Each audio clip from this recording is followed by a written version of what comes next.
여당 지금 현재 야당, 네. 여당, 네. 더불어민주당 이 민주당이 뭐 후보가 당선된 게 없었나요 그러면요? 그 전에 노무현 대통령이 보궐선거 때 네, 잠깐 된 일이 있었죠. 그렇죠. 1년짜리가 있었죠. 아, 예, 예. 그 이후로 완전히 그 전무했었습니다. 그러니까 오직 저는 우리 그 민주당에서 국회의원 한번 만들어야겠다는 마음가짐 가지고 밤낮 없이 뛰었습니다. 네. 밤이었고 낮이 없을 정도로 그 고지대를 많이 이게 그 오가면서 오직 민주당 국회의원을 만들어야겠다 하는 뜻밖에 없었죠. 그러면 가장 보람된 일이 그 사실 이제 정치 일본지가 현재 그 한나라당 국민의 그 힘의 어떤 텃밭이었는데 네, 이걸 더불어민주당 쪽으로 가져오셨다. 네. 그런 부분에 상당히 이제 그렇습니다. 보람을 느낀다. 네. 그렇죠. 입법하신 거에서는 어떤 게 뭐 보람된 입법이 없을까요? 조례랄까요? 뭐 네, 이런 저는 그 입법을 한 거에 있어서는 네. 저 종로는 아시다시피 동쪽에 동대문 시장이 있고 그래서 오토바이가 많이 집중돼 있습니다. 근데 오토바이에 그 주차장 관리법이라든가 운송 사업법이라든가 도로교통법 이것을 오토바이 가지고 있는 사람들 10,000명에게 제가 그 설문을 돌렸어요.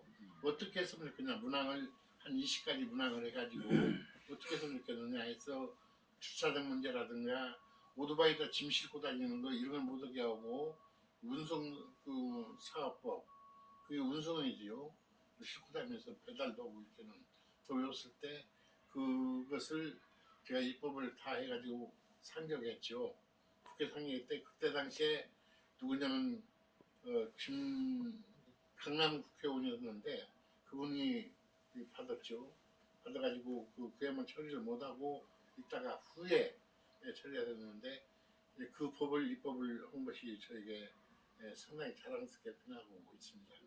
주차장을 만들 수 있도록 다 되어 있고 그랬죠. 오토바이 주차장. 네, 오토바이 주차장이죠. 네. 대략 몇 년도 되십니까? 네, 그게 바로 제가 부장 때니까 약 2007년, 2008년도입니다. 2008년도에 그것을 설문을 조직했죠. 그래서 상정했습니다. 자, 그러면 이제 지금 저희가 듣기로 이제 내년 지자체장 선거에서 이제 종로구청장에 도전하고자 하는 의향을 비치신 걸 알고 있는데요. 그렇게 출마하게 된 계기가 동기랄까요? 뭐 어떤 뭘 하고 싶어 나가고 싶으실까요? 네, 그런 미리서 이렇게 사전선거나 이런 법에 걸리지 않을까요? 좀 확인하겠습니다, 저희가. 예. 예. 저는 부의장을 3번 했으면 부의장을 하면서 달란트가 틀립니다. 국회 아니고 구청장이 하는 일이 다르고 부의장이 하는 것이 다릅니다. 그래서 모든 것을 입법을 하고 이렇게 조례를 만들고 하는 데는 조례다운 조례를 만들어야 되고 국민들에게 어떻게 편하게 지낼 수 있는 이런 것이 만들어야 되었나. 그래서 상당히 지금은 국민들이 불안하고 마음 졸이고 있고 그렇습니다. 예를 들어서 집을 몇십 년 전부터 지을 때 조금 내지었는데 측량에서 벗어났다 해서 그런 뒤에 영향을 물리고 있고 이런 것들이 합법적으로 한 번쯤은 풀어주려 되지 않을까 하는 지난번 제가 구청 나가서도 그것을 공약을 했습니다만은 그런 것을 한 번은 다 짚고 넘어가야 된다 저는 생각합니다. 그래서 없고 어렵고 가난한 사람들을 도와주는 일이겠죠. 그런 일을 돕고 싶은 마음이 가져갑니다. 그러면 사실 이제 강제이행 보증금 문제, 불법 건축물 문제, 사소한 거. 네. 거기 사실 예민한 부분이긴 한데, 그걸 이제 예를 들어서 또 이제 악용하는 사례는 없을까요? 예를 들어서. 그것은 합법적으로 해야겠죠. 지방자치단체장이라면은 재량권이 좀 있습니다. 재량권을 위해서 합법적으로 그것을 설계사라든가 민서 붙여줬다는 벌을 주는 것보다는 정말 이렇게 고쳐봐라 하는 제도가 필요하지 않을까 싶어요. 아침에도 뭐 언론에서 뭐 그런 기사가 나왔던 것 같은데요. 이제 상가 주거 문제 5층짜리를 갖다가 뭐 상가를 갖다가 그냥 주거용으로 팔아먹어가지고 문제가 되고 있는 모양이던데. 그런 경우도 이제 얼마 전에 몇 년 전에 한번 불법 건축물 한번 합법 한번 그 신고한 거 한 예, 있지 않습니까? 그것은 그 약간 소규모. 그것은 정세균 국회의원한테 제가 건의를 해가지고 국회에서 그 법을 잠깐 한시법으로 한입 했었습니다. 근데 그런 정도까지는 안 되고 저 한변조는 다 희석시키고 앞으로는 그 소급법을 써서라도 5년 지금까지 10년이 됐든 20년이 됐든 간에 5년치를 소급을 해서 다 물리고 앞으로는 이거 없다. 앞으로 만약에 발생이 되게 되면 이 법보다 더 무거운 죄를 법을 만들겠다. 더 부과를 막 크게 시키겠다. 이런 것을 전으로 얘기를 해줘야겠죠. 그러면 이제 종로구 같은 경우 지금 개발 사업은 좀 어떻게 이루어지고 있나 모르겠습니다. 예, 종로구는 그 현재 아시다시피 600년이 넘는 도시입니다. 그래서 낙후들도 낙후된 것도 아주 많이 있어요. 그래서 심지어 예를 들어서 말씀드린다면은 종로구청 앞에가 아주 그 서울 호텔 있었죠. 네. 서울 호텔 17층에 올라가서 보면 선생님도 아실 것입니다만 밑을 내려보게 되면 누병 깔아놓고 그 위에다 큰 다이약자로 쫙 올려놓고 그러지 않았습니까? 그렇죠. 네. 보셨죠? 네네. 그것을 제가 부정이론을 통해서 수십 번에 걸쳐서 질문했습니다. 종로 명색이 정치, 문화 모든 1번지라는 곳이 이런 것을 국민한테 보여드리겠느냐 개발해보자 하는 질문을 여러 번에 걸쳐서 했죠. 그래서 종로 1가 구청 주변부터 발전이 시작해가지고 조금씩은 고쳐지고 있습니다만은 아직까지도 낙후되는 게 너무 많이 있습니다. 그 존치할 것은 존치를 하고 개발할 것은 개발을 해야 된다고 저는 강력히 주장하고 싶습니다. 그러면 사실 이제 아주 취재하고 있으니까 전화드리겠습니다.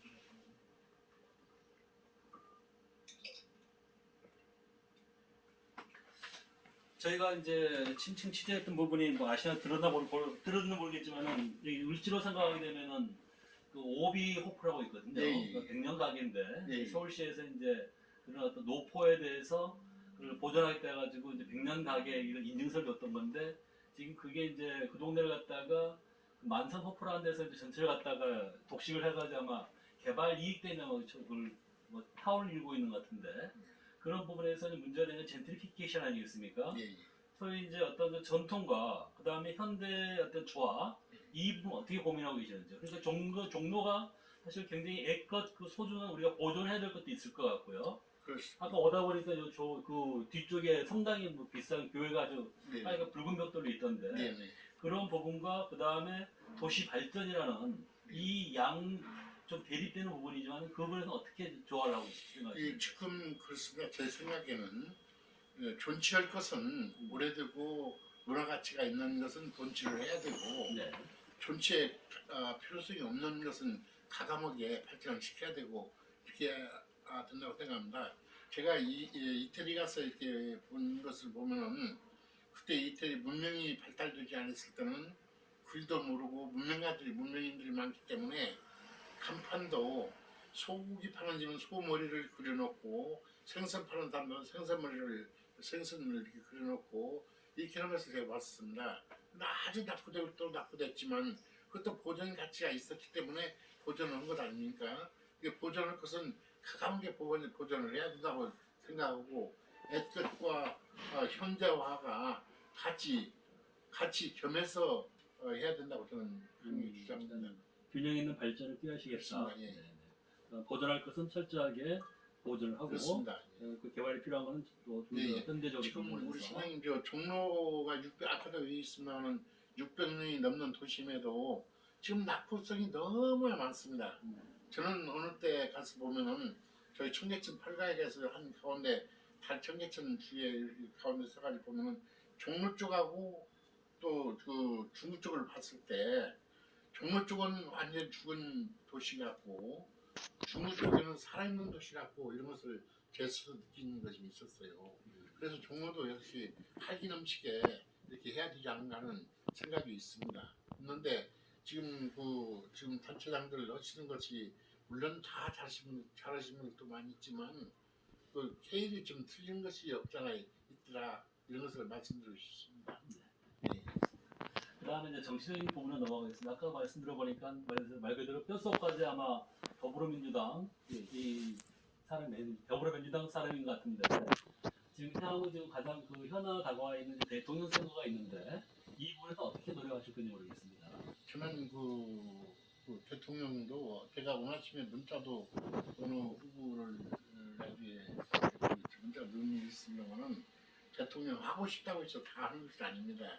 우선 국민들 속임수라든가 그 겉모습 써가지고 표 얻으려고 하는 것은 실패를 올 거라고 생각해요. 이 때문에 정직하고 진실하고 정말 국민들 뼛속까지 쳐다볼 수 있는 마음가짐, 봉사정신이 투철하신 이런 사람들을 선출해야만 우리 국민들이 편하게 살 수 있지 않을까 하는 생각이 듭니다. 이 나라가 어떤 나라입니까? 패전국에서 이렇게 세계에서 12등, 12국가 이하로 이렇게 잘 사는 나라를 만든 것은 그간의 선조들, 선배님들 70세 이상 되신 분들이 허리띠를 졸라매고 먹을 것 안 먹고 쓸 것 안 쓰고 오직 국가관이 투철했기 때문에 잘 살아봐야 한다. 그런 기치 하나 가지고 졸라맸기 때문에 지금 와서 잘 사는 것 아니겠습니까? 이것을 영구 보존해서 계속 발전을 해야 된다고 생각하는데 그렇지는 못하는 것 같고 그래요. 정치가 약간 그 후진성을 면치 못하는 부분이 없지 않 있습니다만 많이 발전해야 된다고 생각합니다. 자, 그러면 어떤 큰 틀에서 우리가 이제 성실한 후보를 같이 선택한다 해가지고 그렇죠. 그런 걸 좀 노력을 해 나가자 이제 그런 뜻인 것 같고요. 그러면 지금 이제 의장님이 만약에 이제 이 발전을 종로구 발전한다면은 어떤 걸 그 주가 돼야 된다 생각하십니까? 저는 네. 이 종로구는 오래된 도시이기 때문에 문화라는 게 중요합니다. 문화가 살아 숨쉬어야 된다 이 생각하고요. 그다음 문화 다음에 복지가 형성이 돼야 된다고 생각해요. 문화와 복지가 같이 숨쉬는 이 도시를 만들고 종로를 만들어야 국민들이 서로가 살만나는 종로가 되지 않을까 하는 생각을 해보고 있습니다. 좋습니다. 종로구도 축제 같은 게 많이 있나요? 예, 축제를 많이 좀 제가 했죠. 우리 한복 축제라든가 이런 축제, 노인 축제라든가 이런 축제를 많이 했습니다. 근데 코로나 때문에 지금 아직은 못 하고 있고 그런데 축제를 많이 했었습니다. 얼마 전에 이제 한 며칠 됐는데 어떤 분이 이제 기획 보고서 하나 올렸는데 창작 그 젊은 사람들한테 있지 않습니까? 창작 감독 학교를 열자고 그러더라고요. 그래가지고 전국에 그 축제가 3,000 몇 개 되는 데 있다는데 이걸 획기적으로 어떤 획일적으로 관에서 주도하는 게 아니라 이 창작 감독들 젊은이들한테 그걸 맡기자라고 얘기를 하더라고요. 기획사 하면 있는데 한번 네. 나오면 다시 한번 찾아보고 한번 보내드릴게요. 네. 굉장히 섹시하더라고요. 그러면 그 젊은이들한테 똑같은 포맷이 아니라 다양한 각 지역마다 다양한 그런 축제가 365일 3,000개가 돌아가면서 하루 10개씩 열린다면은 관광 유치라든지 이게 획기적이 될 거라는 그런 보고서가 있더라고요. 예. 한번 제가 보여드려요. 예, 그렇습니다. 그리고 종로라는 곳이 또 얘기를 한다면은 오래된 도시고 또 종로에 오게 되면은 관광 때 온다면은 볼거리가 그러니까요. 많이 있어야 됩니다. 예. 볼거리를 제공해 줘야 되고 또 먹을 거리도 있어야 되고 잠잘 거리도 있어야 되고 그러니까 모든 것이 구색에 맞춰야 되지 않겠습니까?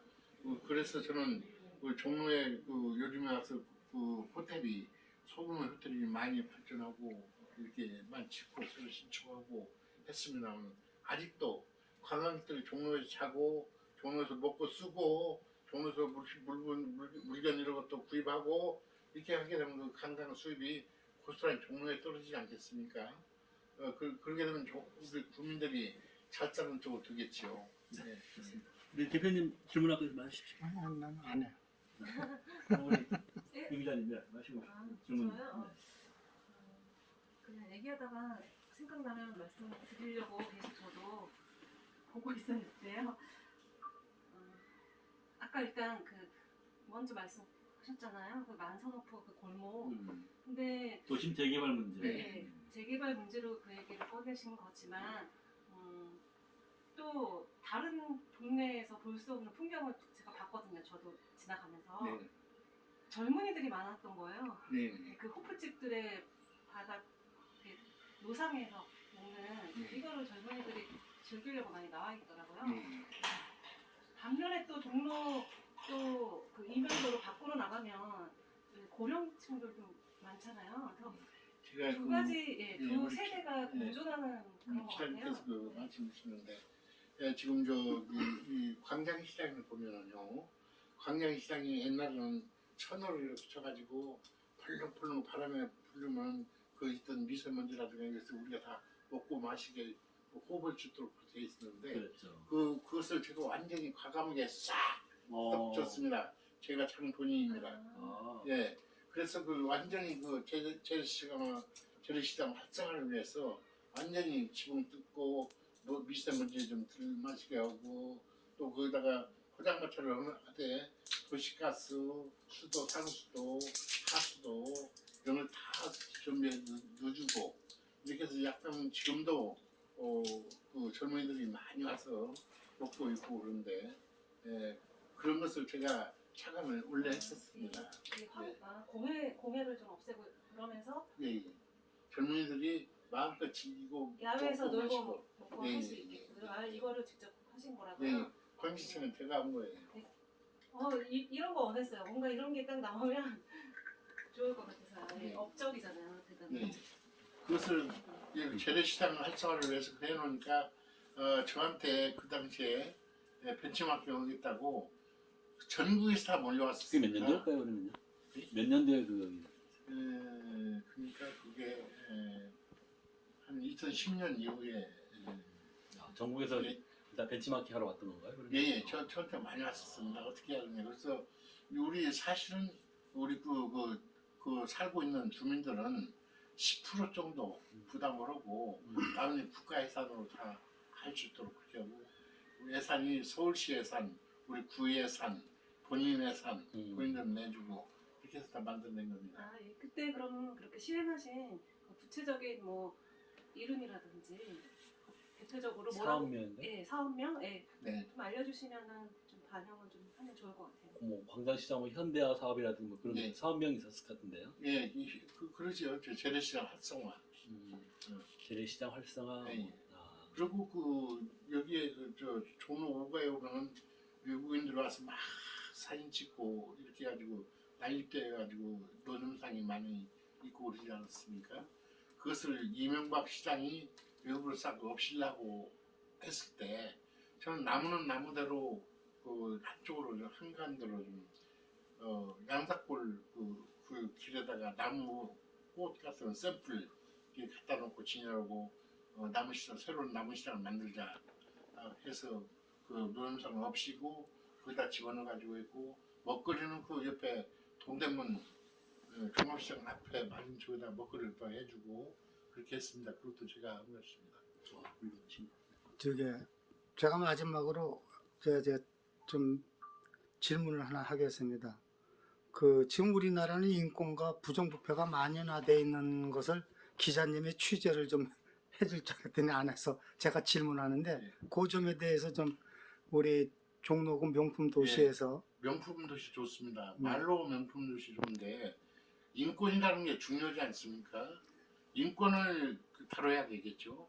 지금 뭐 억울하게 지나고 억울하게 살고 억울하게 손해보고 하는 사람들을 바로 박응식 대표께서 그런 일을 하고 계시지 않습니까? 예. 그건 전적으로 인권을 살려야 된다고 저는 생각합니다. 인권 문제가 중요하다고 생각해요. 억울하게 당하고 빼먹고 돈 없고 하면 살아야 되고 법에서 제대로 챙기지 않으면 국민이 뭘 먹고 살겠습니까? 인권이 제대로 보장이 돼야 살죠. 예. 이런 부분에 대해서는 좀 그렇게 생각하고 있습니다. 또 또 그럼 마지막으로 또 의장님이 하시고 싶으신 말씀 있으면 뭐 네. 국민이든 아니 국민이든 뭐 자유롭게 마지막. 말씀해 주십시오. 저는 아까 서두에 말씀드리다가 지켰으면 제가 보여드릴 것입니다. 물이 많이 안 좋으시네요. 아니요. 왜 이게 매년 내가 계급장입니다. 이 우리 여당 한번 만들어보고 종로에 국회의원 한번 만들어보려고 양 무릎에 발톱까지 뛰었습니다. 아하. 40년 뛰었어요. 예. 뛰어서 정말 여당다운 여당을 만들어서 한번 좀 국민들한테 정말 좋은 정책을 만들어서 이렇게 서비스를 보려고 그러는데 그게 마음대로 되는지 모르겠습니다만 생각이 그렇습니다. 뜻을 이룰 수만큼 저희도 도와보도록 하겠습니다. 수고하셨습니다. 네. 네.